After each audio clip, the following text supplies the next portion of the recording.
Going on down to AfterBuzz, gonna talk your favorite show. Friendly hosts everywhere, humble talks without flirtation. Going on down to AfterBuzz, gonna see my favorite host. Ample thoughts, day or night, people shouting but never fighting. Heading on up to AfterBuzz, gonna hope we don't ramble. We like those with big fat titties, man, I hope this show ain't shitty. Come on down to AfterBuzz and meet some hoes of mine. That's right, ladies and gentlemen. We're going back to the 90s when things were good. I have Steph Sabraw here. What's up, everyone? I'm Phil Svitek, and we're talking the South Park episode 4 of season 22, Tegrity Farms. Now, for those of you who know and have seen the episode, then you will get this reference that me and Steph have no Tegrity. Christian Blatt is the only one, hence why he's not here today. He has gone off and moved to a Colorado farm. If none of that made sense, then you clearly have not seen the episode, in which we encourage you to see that before obviously listening to us. Also, if you're listening to us for the very first time, we're going to break down the episode of tonight. Of course, that's what we're here to do. But we will also have some humor along the way. So if you're offended by any of it, sucks to be you. Mm-hmm. Then you are smoking the pussy stick. All right. Also, because I thought today's episode was going to be a little bit more Butters-filled, we're going to talk about the many entrepreneurship opportunities Butters has created for himself in our special segment. Ooh. So, something fun to look forward to. And, of course, we've got our news and gossip. But before we dive into the episode or any of that, Steph, what did you think of the episode? I loved it. I'm really excited because I feel like last week's episode and this week's episode is great. Like, it's exactly what I feel like the world needs in general, because I do love when they have the social commentary, but I think South Park's at its strongest when it's just like focusing on making fun of everything and anything, and then focusing on Randy, of course, and the boys. Yeah, it was a very good episode, I thought. Not as funny, let's say on the surface, not as like so many jokes per minute, but very poignant. And you know, I never look at sort of vaping in that way, but I do. It's in what way? Like the pussy stick way, Yes. or that it's just an epidemic? Pussy stick way, like, and it's not like I haven't vaped before, but I'm like, every time I see people, especially kids, like middle schoolers, like my little cousins always tell me about it, I'm like, you douchebags. Like, I hate you. Why? Because it's the cool thing. Like you don't feel like part of the group, or you just feel like it's terrible for your health. Like what's the reason? No, it's like, I feel like when kids are doing it, they literally have no idea, which this show does do a good job of making fun of that, and we'll talk about that in the news and gossip, that it's really not what it seems. But it just is like, it reminds me of when I went to study abroad in Paris, and within 1 week, half of the students had picked up smoking cigarettes just because they were in Paris and they were like, well, let's look cool. Like, it's not because they're trying to get off the nicotine. And yeah, it's a very interesting byproduct. Like a lot of products, you start to realize are more about marketing than anything else. Because to say that vaping is safer than smoking, there's no real science at the time when it came out. Like, there's not really science to fully back that up, and even then, like, it's always dicey, right? it's better, but it doesn't mean that you should do it in excess. And it's just really funny when kids think that there's no age limit to it. Yeah, well, you know, eating 9 McDonald's cheeseburgers a day is better than eating 10. So, by that logic, Sure. you know. So in that respect, but I love that it is all about the marketing, because the fact that they took the Kool-Aid Man from the 90s. Are you familiar with the Kool-Aid Man? Yes, of course. The commercials, and he would just show up everywhere and anywhere, causing a scene. Breaking walls, like that was. It's like, bro, you broke into my house. Now we gotta fix this. So he brought refreshments for all the kids. I loved it. That was all the callbacks, and the introduction of him was so funny, and it like merged this kind of nostalgia, but also with a newer type of issue. Yeah. Yeah. Oh, the Kool-Aid Man. So, you know, there's another Silicon Valley, to go off completely tangent. They make fun of Kool-Aid Man because Kool-Aid Man was very disruptive. I won't, you know, if you're a fan of that show, you'll know what I'm talking about. If not, Good. It's a non sequitur for you. But let's, they posted a teaser where Butters was going to be the one selling these vape pens. Now he is, but he is not the mastermind. It is Cartman. And we had a debate going into this because I was like, Butters has been so entrepreneurial, and, we'll get into a little bit more of that. But as far as this episode, you thought Cartman was always better. Yes. And lo and behold, your thing I was came right. true. He's always behind every plan, and he is so business savvy. We have to give it to him. He always finds a way to make a sale, whatever it is. But in this regard, it felt like he was part of the commentary was they were in over their heads. It's like they wanted to get in, but they were serving these multiple masters. They got to buy from the sixth graders. They got to pay them, but then all of a sudden they got to pay the dealer, and they got to pay the Kool-Aid man even. But I do wonder that because I know that even in my cousin's middle school, there's kids selling pens and jewels or whatever everywhere, and I'm like, who do you get this from? Like, I don't understand. They get it from the fourth graders, who get it from the sixth graders, who get it from the high schoolers, who get it from the cartel. Yeah. That's the logical chain of command, let's call it. Yeah. I love that. Also, I mean, I guess, we'll talk about the vaping news, but in general, there's a much more heightened awareness of vaping. But before we get into that side of it, I want to talk from the perspective of the show, kindergartners is just being overstressed and needing to vape. Now, obviously, it's a far stretch, but I feel like I hear that commentary a lot of just kids being younger and younger and just being stressed out of their freaking minds. Yeah. I'm like, for what reason? Yeah, I agree. That is weird, and it must be. Were we that on edge?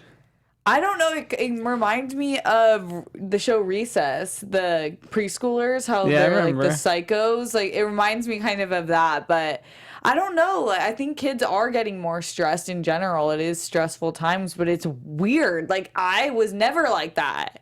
We still had nap time. I think social media I don't know. If I'm going to blame anything, it's social media. It's too much FOMO and other crap. Yeah, even as a kindergartner. Well, especially because, okay, if I had to pinpoint anything, kind of for generations, I don't know about you, but we didn't have cell phones. And the one thing we didn't have, even if we had cell phones later in high school, we didn't have no goddamn smartphones. Now all these kids, they got a freaking computer in their hands from the time they turn 2. Shelly sending dog buttholes. Like, things are happening via smartphones. I know. So much is happening. So, okay, one of the things. So, speaking of Kyle, right? Because he's the one that wants to really tell the truth and expose this. I don't know. What's the show trying to say through Kyle in this instance? I don't know. Oh, I mean, I guess Kyle's like people like me. And Randy a little bit, where we're like, what are we doing? This has gotten too far. We can do some things, but kindergartners? I guess, but well, I think Randy and Kyle are a little bit different. We'll certainly talk about Randy, but Kyle has more of a moral compass, and rather than just run away from it all, he wants to figure out a way to combat it. And I don't know, for a long time, I think he didn't know how deep the rabbit hole went. I think Cartman, even I thought, was just okay, he's making half this stuff up. It's all BS. He's not really in the hole for the money that he says he is. He just wants Kyle on his side so he can make a buttload of money and then cash in. Yeah. Like Cartman is apt to do. I don't know. I was kind of thinking about that. But then I was like, maybe it is more simple than we think. But it never really is. It's never as simple as we think it is. I'm not sure, but I love Kyle, Butters, and Cartman. That complex going on. Well, normally Butters is able to kind of be a voice of innocent reason, if I'll call it, not the voice of reason, but innocent reason, which means he looks at it, I would say, the most truthful. And in this episode, really just went along with the plan. He didn't really give his Butters take on things. Yeah, I was surprised by that. We saw the promo, so we kind of knew, we did know what was happening, but I still was surprised. It did alleviate me a little bit to know Cartman was behind a lot of it, but it was really funny to see Butters in that position where he was getting ahead of every time that he was going to get told on with Cartman. Like, they were at Mr. Mackey's house, they were in the stall, like they were confronting it head on, and I did like to see Butters like that. Well, I didn't like Cartman on a toilet, but Cartman, I saw the no wipe. That's beneath you. That's disgusting. Cartman did not wipe. He just boop, and done. No, he said, hold on. Yeah. Ah, man, so much to unpack. Well, we'll couple things. So let's bring kind of more current events, right? So much. I just started researching vaping, right, in the news and what was happening. And one of the top things that came up for me, and you had a different result, so I'll let you talk about yours. But the FBI is now having, or not the FBI. What am I saying? The FDA might as well be the FBI. Is banning certain, in particular, this Chinese brand of vapes, because apparently they're infusing it with like erectile dysfunction ingredients. That is so messed up, but kind of funny. And it's like, what is happening here? It's not to say like the thing that they're infusing it with is an illegal drug, but the idea that the FDA is coming down hard on them because it's like, okay, we approved this drug and we approved this drug, but we did not approve for you to combine them together in an inhalable form. Yeah. Like, what the F is this? That is nuts, literally. That's really funny and crazy. Mine, share. Mine Story was more time. centered towards the marketing, which we mentioned before. How with kids, because of the flavors, which was, I really loved how they touched on that. Like Passion fruit. This is bubble gum, like smokeless bubble gum. I love that, but a recent study showed that there's 3 main reasons why kids are more willing to use vape pens, and it's because their friend or family use them. 39% said that. The availability of flavors, 31%. The belief that e-cigarettes are less harmful than other forms of tobacco. And it came out that it's not, I mean, it still forms the same diseases that tobacco would form, but just like at a little less rate. So it can, but especially for kids, it does harm brain development and nerve cell functioning. And if you smoke e-cigarettes, you're more than 4 times likely to begin smoking cigarettes within 18 months compared to peers who do not vape. So there are definite problems with it. It's just harder to see because it is so sellable. Mm-hmm. Like, when you smell the flavors when people vape in the streets, you're like, that smells good. Like, what is that? My question is, how upset should I be about secondhand vaping? I think that's the huge difference. Mm-hmm. Is that's like how I think it was so approved so quickly in a lot of cases, because it does completely, I think it eliminates the secondhand.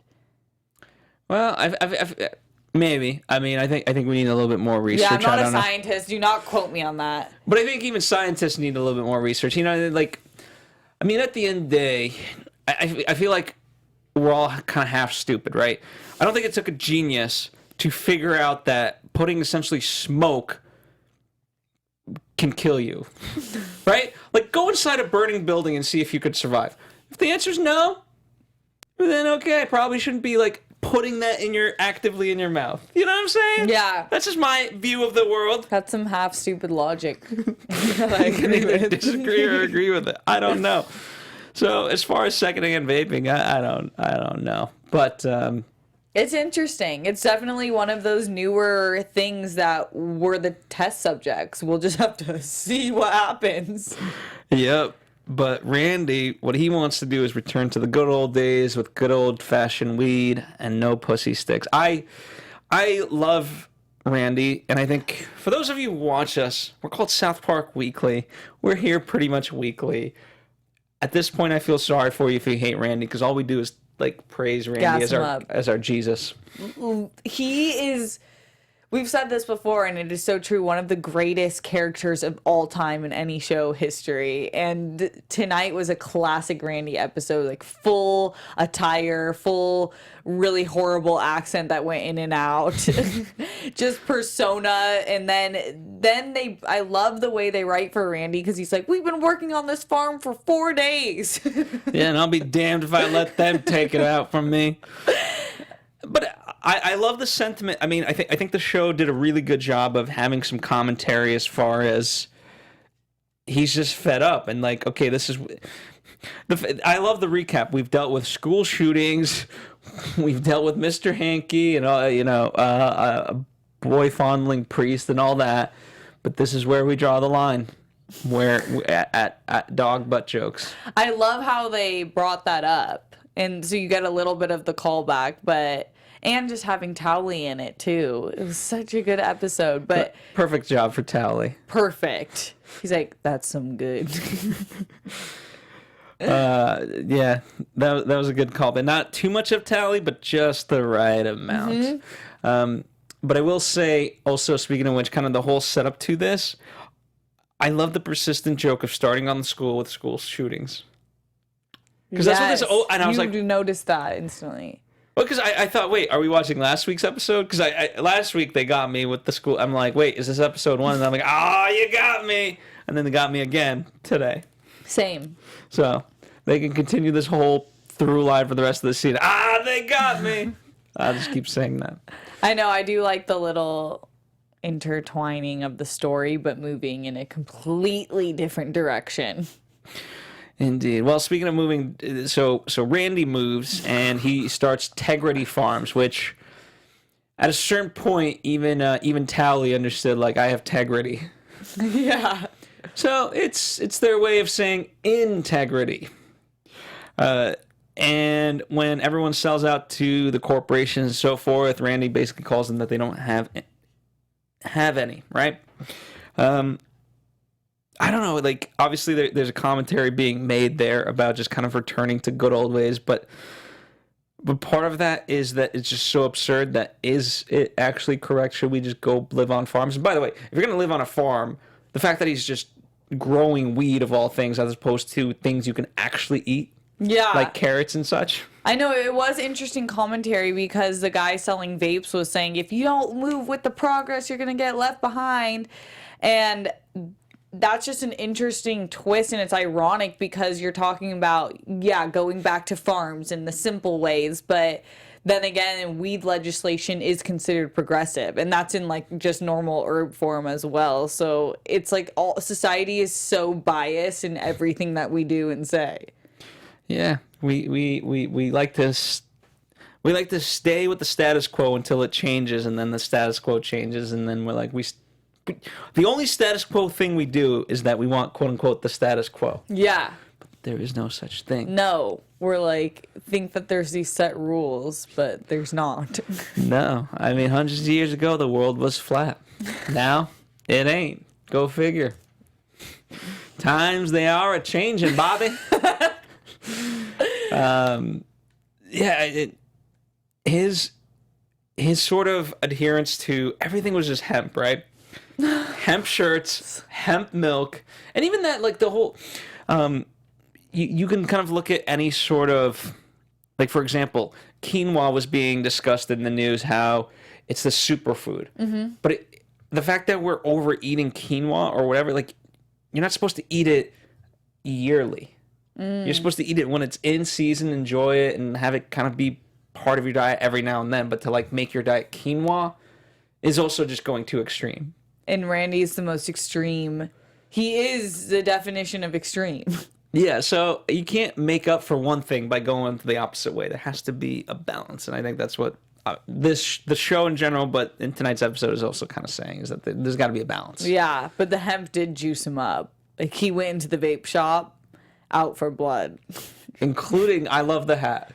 Why the hat played that song, which was Two Twins, Spin Doctors, which took us a moment to think think what the song was. Yeah, we're like, we know the song. Everyone knows the song, but what is it? It's such a 90s, like, absurd song. It was like, before, like, the Blink-182 days. It almost, I don't know, for whatever reason, like, remind me of Breakfast at Tiffany's. It's just that old, like, got the guitar and the singing and the happy. It's like, what is this song about? It reminded me of when PC Principal, when Hootie and the Blowfish? Yeah, like that same sort of nostalgic type song. Yeah. Oh, man. I wonder, for those of you watching us or listening, doesn't matter, I'd be curious to know if you are on the younger side, like, is it a nostalgia song for you? Or you're like, what the hell is this song? Yeah. Because we do have audiences that are now getting into South Park. I mean, the show's been around for 22 freaking years. Crazy indeed. I feel so old. All right, but of course, things come to a head when Randy saves the kids from the vape shop.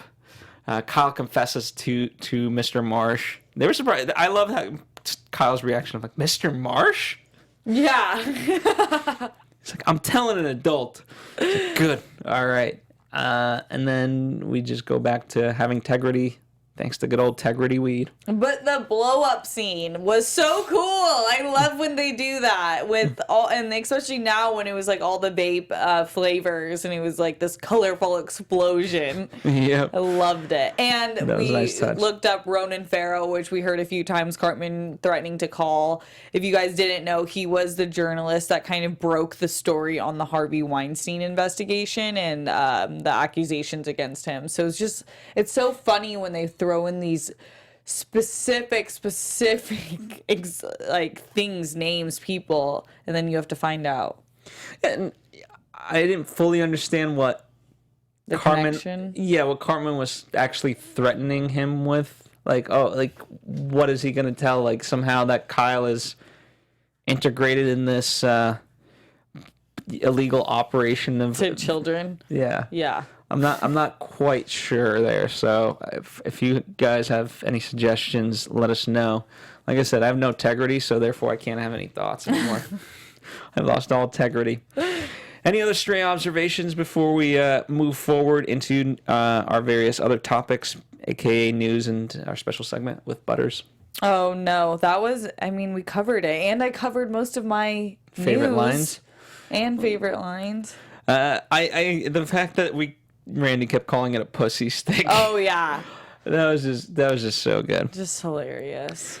All right, so why don't we talk about Butters a little bit? So maybe this is more of a debate, but one of the things I thought going into this episode, Butters is honestly, to me, the best business person. And here what I understand, like, he is a businessman for the new age because he has this childlike innocence. But then again, he's not afraid to execute, right? He's very hopeful and wishful, and he's not stopped by any doubts. And furthermore, talk about a man who has integrity. Because, if you'll remember in the episodes Butters Bottom Bitch, you know, he says, like, listen, I could be making a lot of money, but no. I'm not here to judge your profession. If you want to kiss boys for money, you kiss boys for your money, but it's your money, not mine. And I think, like, talk about a guy that was so progressive towards women. God bless you, Butters. Oh my god. Listen, he's not saying What an be a argument. prostitute. He's not saying be a prostitute. He's saying if you're going to Be a one, sex worker then it's up and it's, own your business. I Yeah. see what you're saying, and I do think that is progressive. And many people in the sex industry should take after that logic, definitely. I will give you that he is the ultimate businessman because his innocence. And in episodes like this, you would never think it's him. Like, from afar, no parent would, if any of the kids said it was Butter selling, no parent would believe them. Well, then, you know, because Butters is a chameleon. He's able to execute all these different ideas, whether it's the pimping business. You know, I know it's not technically a business, but Butters' very own episode, him doing the detective work, him as Professor Chaos, obviously. Just even last season with franchise prequel, where he was getting Facebook posts to take down the Coon and Friends from having a Netflix show when everyone was getting Netflix shows. Everyone. Still. Like, Butters is very versatile. Oh, yeah, he's the chameleon. He's the utilitarian. And that's what makes a good businessman. His ability to adapt. What so tell me where I'm wrong. You have a great argument. Like, I'm going to give you kudos where kudos is deserved. That was But like, you said you're OJ's ready lawyer. to fight. You're ready to I know, fight. because I don't think he's the best. So There's who's better? Cartman. Cartman could sell anything to anyone, just either if he felt like being manipulative or just so annoying that you're like, fine, I'll do it. Yeah, but see, it's short-term gain from Cartman because they know his end game, But and they he know will it's a very selfish. He will go to any length. Okay, but it's like eventually you burn out your customers. You gotta be able to have repeat customers. Okay, so maybe he's fast business and Cartman is like, no. I think Cartman is corporate. Butters is in and out. Mm-hmm. Like that family business that thrives for life. Okay. Yeah, and treats its employees really well. Yes. All There's right. little proverbs hidden everywhere. Absolutely. Well, let us know your favorite Butters episode, and if you agree with us or disagree with us, that he is the modern entrepreneur. Yeah. I honestly, I really want to write a book on entrepreneurship through the eyes of Butters. You shouldn't have even said that out loud because, Why? Yes, you should. I will. And someone will take that. That's what I'm saying. Please do. No, okay, you know what? This is the type of stuff, because like Butters, right? Butters isn't afraid to voice his thoughts and so forth. You want a real lesson? Everyone has these quote-unquote ideas, and they're so scared, and they're holding them back. Like Butters, you can't be afraid of that. You got to be able to execute. You think you could steal my idea? Guess what? I've got 1,000 others. And you know what? The difference between you and me? You're not going to write the Butters entrepreneur book. You won't. I'll say it 1,000 times. Go write the entrepreneur book, that pertains to Butters. You won't. You won't. You won't. Or if you do, then you know what? I'll be glad to frickin' read it. So there you go. All right. That does it for our special segment, which hopefully was special enough. Just like us. It was. There. All right. Let's get into some news and gossip, shall we? AfterBuzz TV News. Guess we didn't really talk about who's going to read what. Yeah. All right. How about you do you'll do the Funko's news. I'll do the other one. Okay. So the Washington Post came out with an article. You can look it up. Titled "How South Park Became Ultimate for Both Sides." So what essentially the article talks about is, depending on your perspective, South Park is the show for you, and yet the irony is they're not taking a stance.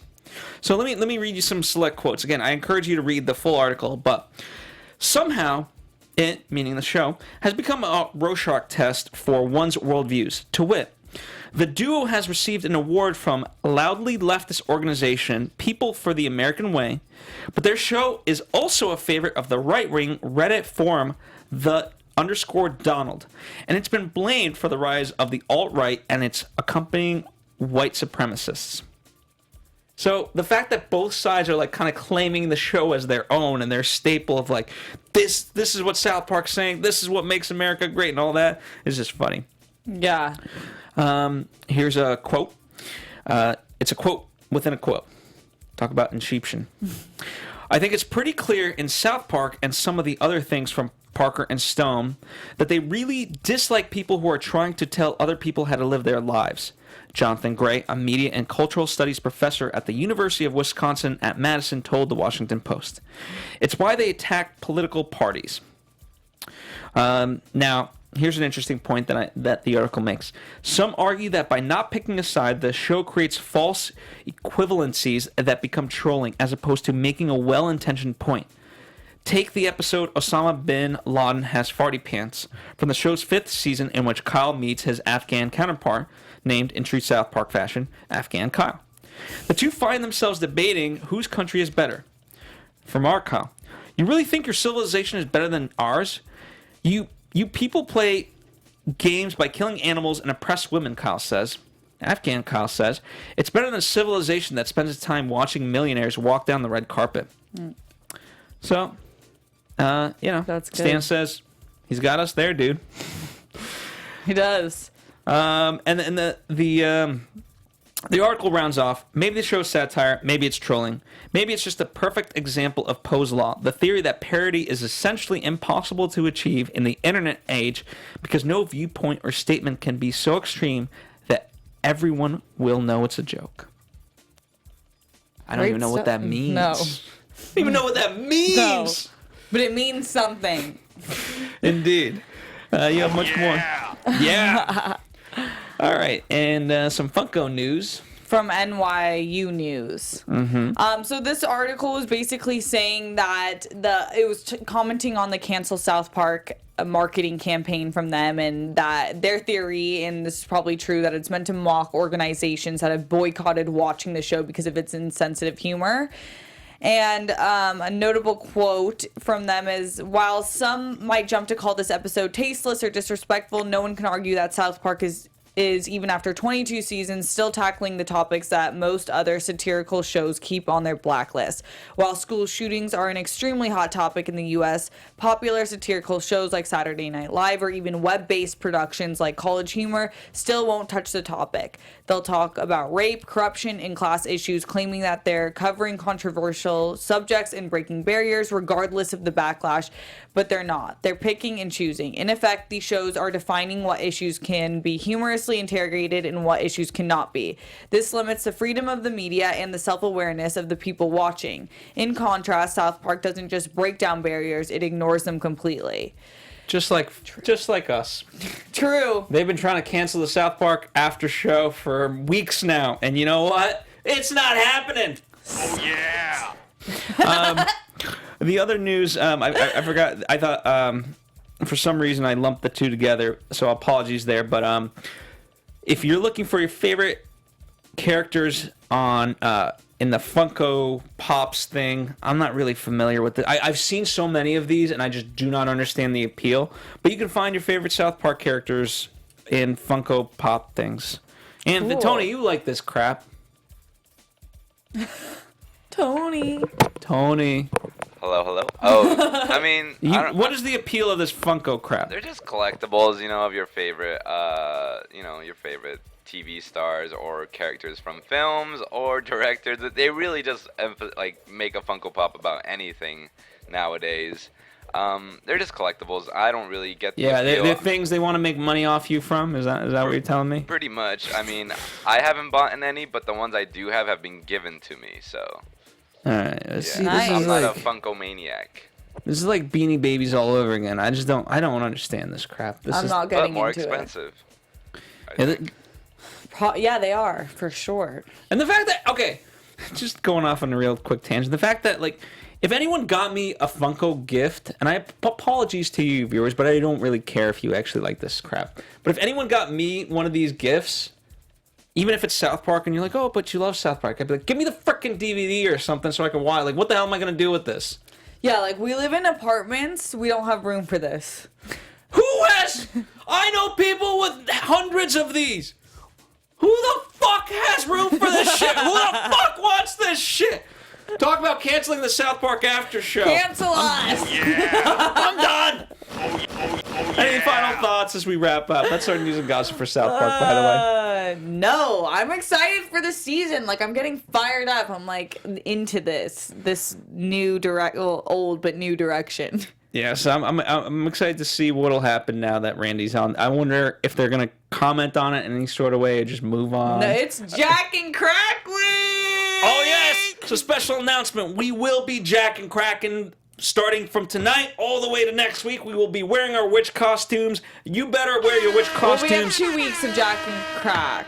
Yes. Oh yes, we do. But we're getting prepared because we already have our costumes, and we just have to prepare you guys because we can't go into this blind like last year. That's right, because we got the Jack, but we need the crack. Where did we get it in LA? I'm just kidding. All right, thank you guys as always for joining us. On behalf of @Steph Sabraw, that's where you can follow Steph. Yes, on Twitter and Instagram. @ChristianDMZ is where you can interact with Christian, who is not here, but because he's got integrity. And I'm @Phil Svitek, and of course, if you want to let the network know that they should cancel us, it's @AfterBuzz TV. Thank you guys for joining us. We'll see you next time, or maybe not. Who the frick knows? Our founder, Kevin Undergaro, Phil Svitek, and me, Maria Menounos, would like to thank you for tuning in to AfterBuzz TV. Remember, we're not just the first, we're the biggest in the world, and we're the only destination for all your favorite TV shows. Whatever you crave, we've got it. So go to AfterBuzzTV.com and check out our lineup. Buzz you later. The views expressed herein are those of the hosts only and do not necessarily reflect the views of AfterBuzz TV or its owners or principals.